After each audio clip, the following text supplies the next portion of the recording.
Good day, I'm Andrea Chisholm and this is your JIS News for Thursday, February 26. The IMF Mission to Jamaica and the Finance Minister are expecting the Jamaican economy to rebound in this quarter. Their projections follow the Planning Institute of Jamaica's announcement Tuesday that the Jamaican economy contracted by 0.3% in the December 2014 quarter.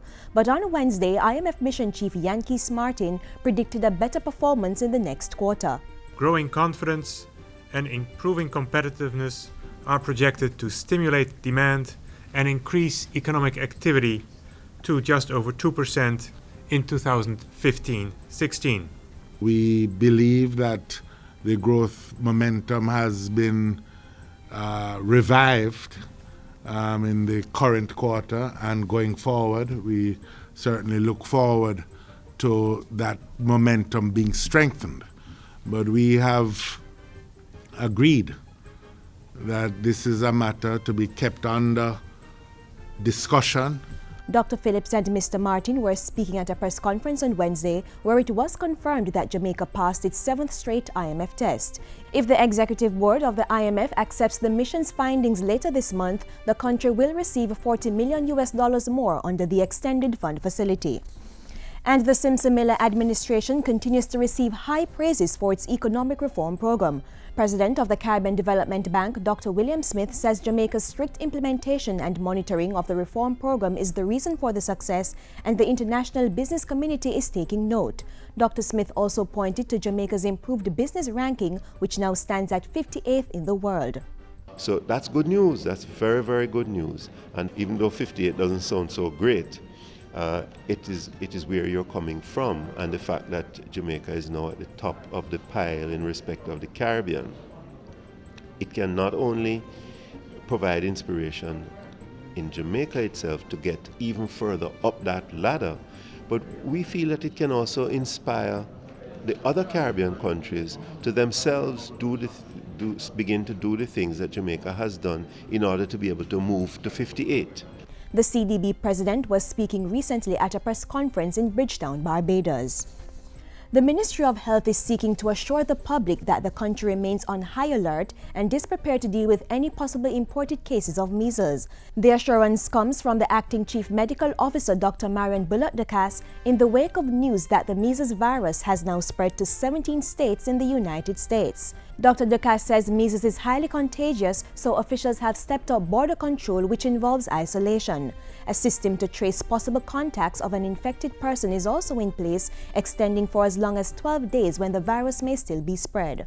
We have had to implement the system in the recent past, so we have the experience with dealing with imported cases of measles. And to say we are aware that because we have no local transmission, it would have to be an imported case that we would be dealing with. Dr. Bullock-Ducasse stressed that with children most at risk of contracting measles, the ministry is targeting children up to 6 years old while increasing public awareness as part of its measles prevention campaign. She was speaking during a JIS think tank session on Tuesday. Government is taking further steps to develop housing and social infrastructure in urban centers across the island under the Participatory Slum Upgrading Program PSUP. Phase 2 of the PSUP, which was recently launched, will focus on institutional strengthening and capacity building for planning and action. The goals of the program correspond with the government's mandate, which is to increase the economic and social welfare of the populace and aid in capacity building. Under the program, local planning authorities will get help to improve their skills so they can address development challenges faced by squatter settlements. Development in this instance means improved access to clean drinking water, adequate sanitation, upgrading of roadways, physical infrastructure, cleaning of drains and channels, as well as capacity building. Urban centers in Montego Bay, St. James, Old Harbour, St. Catherine and May Pen Clarendon will be targeted until Phase 2 of the PSUP ends in September. It's being implemented through the United Nations Habitat Program with funding to the tune of $125,000 from the European Commission. And finally, Environment Minister Robert Pickersgill has endorsed a new $25 million tree planting initiative as government continues to place priority focus on the environment. Under the Navel String Tree Planting Initiative, the state-owned SCJ Holdings Limited will plant 1 million trees over the next 4 years. Speaking at the launch of the project in Innswood in St. Catherine recently, the minister pointed to some of the direct benefits to the environment.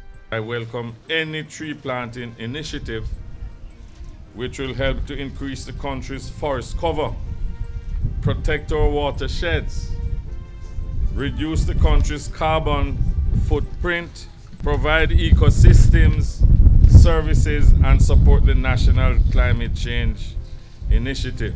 The Navel String project is being supported by the Forestry Department, the National Environment and Planning Agency, along with several other ministries, departments, and agencies. And that's it for JIS News Today. I'm Andrea Chisholm. Thank you for watching.